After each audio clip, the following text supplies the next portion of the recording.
একটি আনন্দযাত্রা মুহূর্তে পরিণত হলো শোকযাত্রায়। হ্যাঁ দর্শক, সিলেটের শেখঘাট নবাব রোড এলাকার কবির হোসেন তার একমাত্র সন্তান মাসুম মিয়াকে নিয়ে ঘুরতে এসেছিলেন টাঙ্গুয়ার হাওরে। কিন্তু সে ঘুরতে আসায় কাল হলো এই পরিবারের জীবনে। শুক্রবার 15 আগস্ট সকালে প্রায় 20 জন আত্মীয় পরিজন মিলে তারা তাহিরপুর থানাঘাটে আসেন। সেখান থেকে লালনতরী নামের একটি হাউস বোট বুকিং করে টাঙ্গুয়ার হাওরের উদ্দেশ্যে রওনা হন।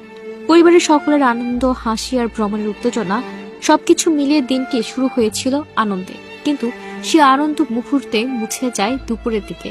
চলন্ত হাউস বোটের জানালার পাশে খেলছিল 5 বছরের শিশু মাসুম ও আরেকটি শিশু।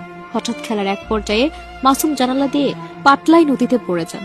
মুহূর্তের মধ্যে নিস্তব্ধতা নেমে আসে নৌকায়। মাসুমের বাবা কবির হোসেন কিছু না ভেবে সঙ্গে সঙ্গে পানিতে লাফ দেন ছেলেকে বাঁচানোর জন্য। কিন্তু পানির গভীর স্রোত আর মুহূর্তের ভয়াবহতায় তিনি আর একমাত্র সন্তানকে খুঁজে পাননি। হাহাকার করতে থাকেন বাবা মা দুজনে।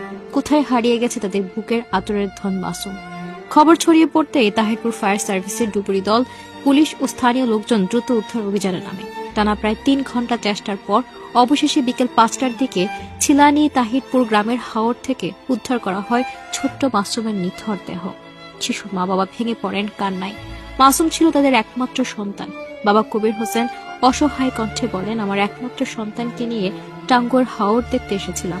পানিতে পড়তেই আমি সঙ্গে সঙ্গে লাফ দিয়েছিলাম আমার সন্তানকে ধরতে, কিন্তু তাকে খুঁজে পাইনি আর বাঁচাতে পারিনি। তাহিরপুর থানা ভারপ্রাপ্ত কর্মকর্তা ওসি মোহাম্মদ দেলোয়ার হোসেন বলেন, টাঙ্গুয়া হাওরে পর্যটকবাহী হাউসবোট থেকে পড়ে যাওয়া শিশুটির মরদেহ উদ্ধার করা হয়েছে। ঘটনাটি অত্যন্ত মর্মান্তিক। একটি আনন্দ ভ্রমণ কাল হয়ে দাঁড়ালো ছোট্ট মাসুমের জন্য। পরিবারের বুক ভরা স্বপ্ন, হাসি আর খুশি মুহূর্তে পরিণত হলো অশ্রু জলে।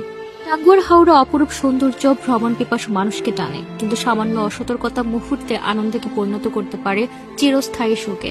ছোট্ট মাসুমের মৃত্যু এক জ্বলন্ত প্রমাণ। হাউসবোট বা নৌকার ভ্রমণে শিশুদের একা রাখা যাবে না। বিশেষ করে জানালা বা নৌকার ধারে খেলতে দেওয়া একেবারে ঝুঁকিপূর্ণ। নৌকায় অবশ্য পর্যাপ্ত লাইফ জ্যাকেট রাখতে হবে এবং শিশুদের ক্ষেত্রে সেটি ব্যবহার বাধ্যতামূলক করতে হবে। একটি পরিবার তাদের একমাত্র সন্তান হারিয়ে ফেলেছে, যা কোনোভাবেই পূরণ হবার নয়।